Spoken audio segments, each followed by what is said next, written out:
Welcome to Vibe Check, a series where we cover your favorite games and talk about the emotions you feel through their mechanics. Today we're looking at Starfield, a Russian nesting doll of a game where I keep uncovering different feelings about it the more I play. We're going to talk about exploration, but before we get into Starfield, what was exploring like in previous Bethesda games? Exploring has long been one of the core hooks of a Bethesda game. Alongside combat, looting, and the writing, it's part of what you've come to expect when you pop in a new Fallout or Skyrim game. You come across a dungeon, kill some bad guys, maybe you find a note starting some quest, and then you get loot at the end. That short gameplay loop is engaging. But past that, on a deeper level, the worlds were cohesive. There are some players out there who read every line of dialogue and they get the most out of the world. But even the complete opposite of that player, the player that just whacks bad guys while beelining it from dungeon to dungeon, they still enjoy the world. Even if they don't consciously think about it, they soak in the environmental details as they walk from cave to cave. At their worst, Bethesda worlds are just eye candy to keep your eyes from glazing over as you hold forward. But at their best, they're a feast. You stop to appreciate the massive mountains in the distance. You glance at the trees around you. You absorb the whole scene. Now, what would a game look like with 1,000 traditional Bethesda worlds? Obviously, that can't be done. Skyrim, as an example, is a game that's mostly handcrafted. They roughly procedurally generated the landscape at first, but they did a lot of tweaking to give it that human touch. So much so, to the point where it doesn't even feel procedurally generated. But in this hypothetical game with 1,000 traditional Bethesda worlds, you can't handcraft them all. You'd have to let procedural generation do nearly all the work, which is what they did in Starfield. Walking around planets in Starfield, you feel the procedural generation. But how do you feel that? And how do I describe why? It's hard. Maybe it's confirmation bias, but I look at this landscape and I can just tell it was procedurally generated. I look at this and I can tell it was handcrafted. After some deep thought, I think it comes down to the scale and density of the world. Skyrim, as well as most open world games, don't feel truly to scale. I think I brought this up in one of my other videos, but the walk from Riverwood to Whiterun feels shorter than it should be. That's, what, a 5-minute walk at most? Would two towns really settle so close together in world? Or the 7,000 steps to High Hrothgar? There's not actually 7,000 steps, like everyone claims in world. It's actually like 700. Most open world games are okay with making those concessions. Honestly, it's something you might not ever think about. I only noticed that most open world games do that somewhat recently.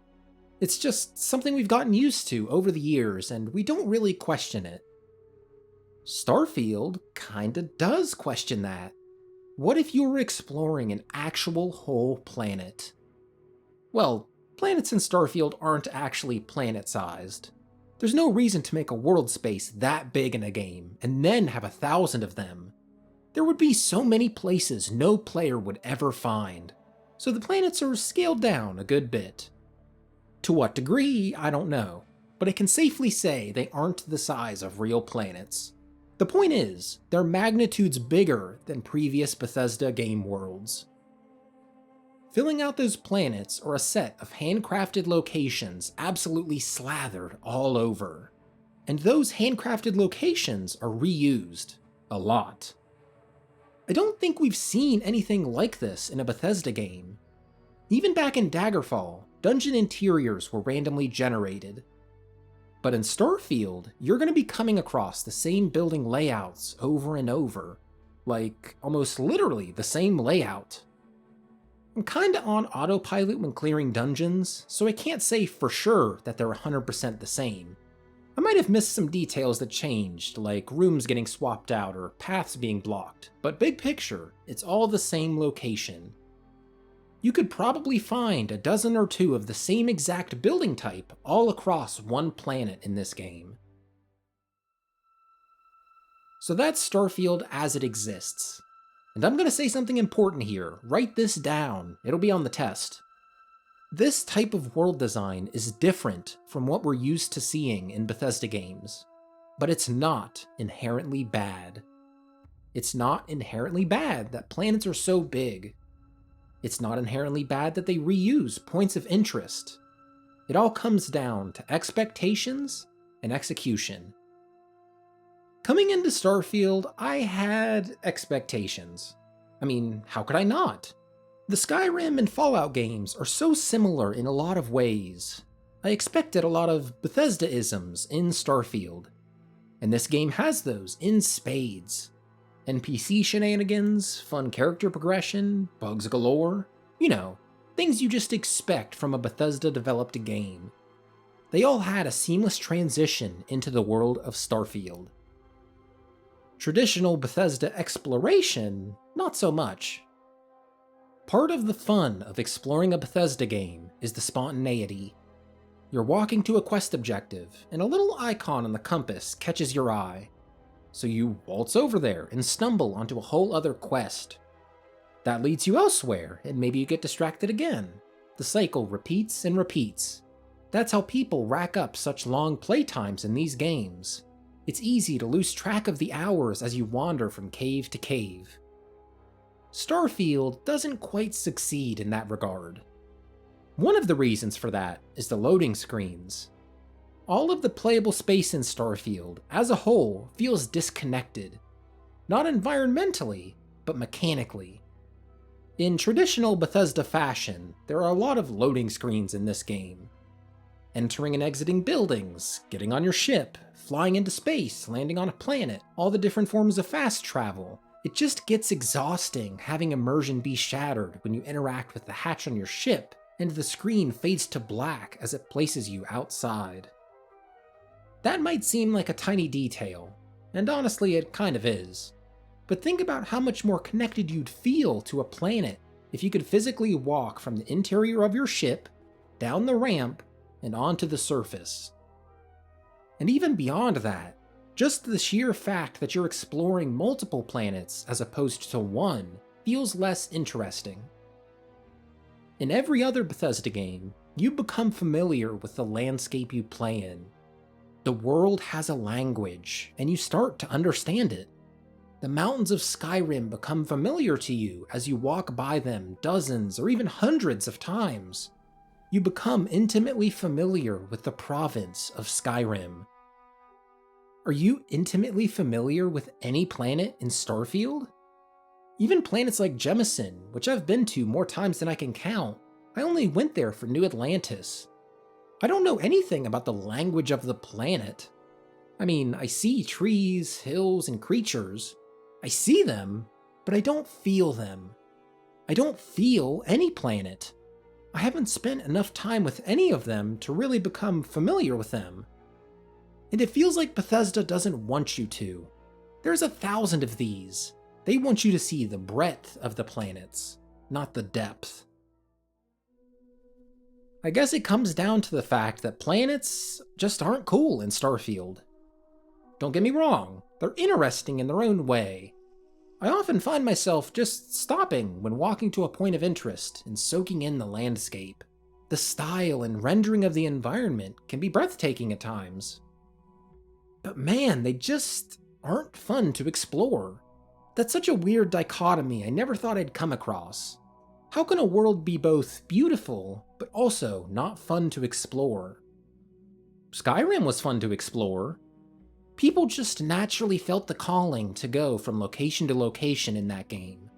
Doing that in Starfield isn't as fun. There still is an element of fun to it. Like if you stumble upon an enemy base, you know you'll get some loot at the end. But the pull to aimlessly walk between locations isn't as strong for me. I think it comes back to the scale thing we talked about earlier. These worlds are big. 99.999, basically 9 repeating, percent of the terrain you can walk in Starfield is barren.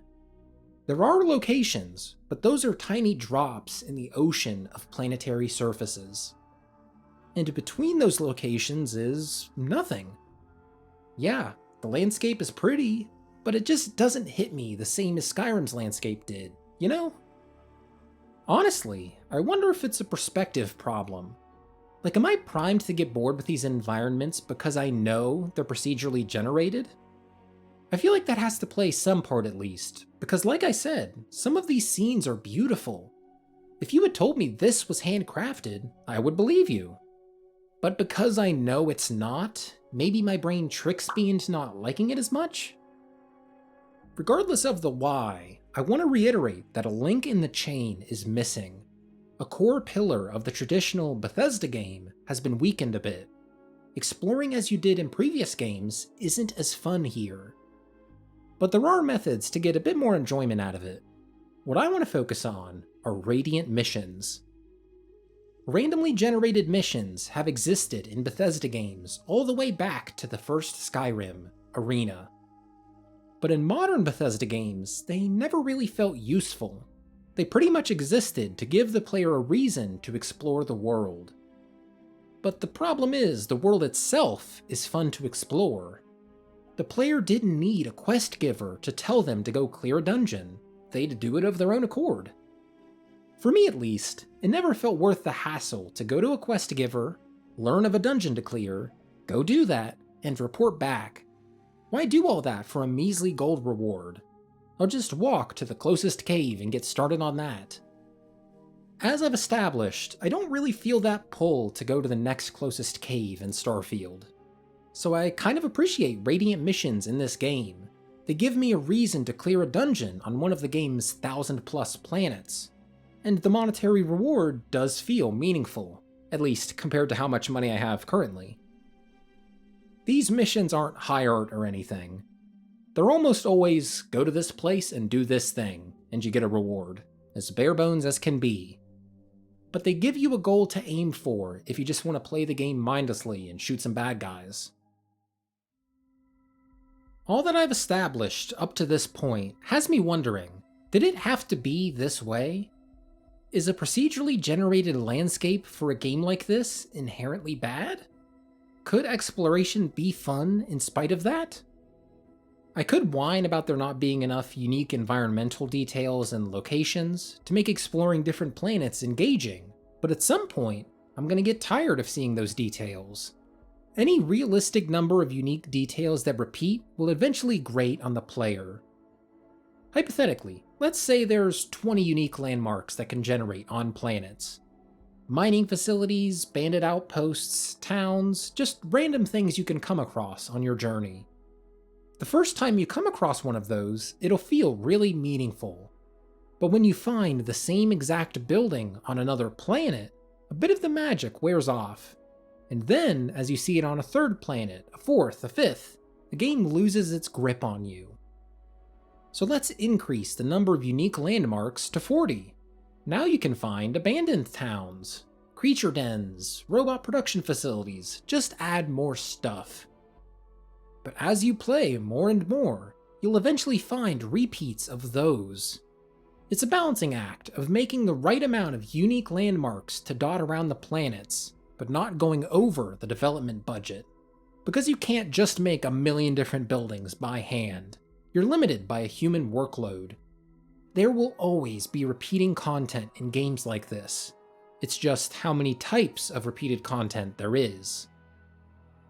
Do you think the chasing of this infinitely replayable game is a fool's errand?